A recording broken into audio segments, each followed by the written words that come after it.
یسایہ 58 ورس 3۔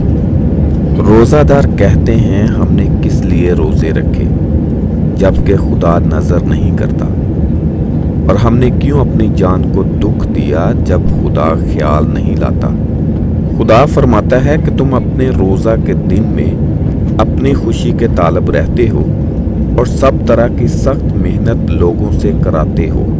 دیکھو تم اس طرح سے روزہ رکھتے ہو کہ جھگڑا رگڑا کرو اور شرارت کے مکے مارو۔ بس اب تم اس طرح کا روزہ نہیں رکھتے کہ تمہاری آواز عالم بالا پر سنی جائے۔ کیا یہ وہ روزہ ہے جو مجھ کو پسند ہے؟ ایسا دن کہ اس میں آدمی اپنی جان کو دکھ دے اور اپنے سر کو جاؤ کی طرح جھکائے اور اپنے نیچے ٹاٹ اور راکھ بچھائے۔ کیا تو اس کو روزہ اور ایسا دن کہے گا جو خدا کا مقبول ہو؟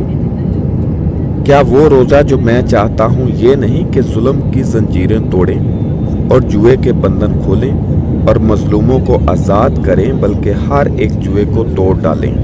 کیا یہ نہیں کہ تو اپنی روٹی بھوکوں کو کھلائے اور مسکینوں کو جو آوارہ ہیں اپنے گھر میں لائے؟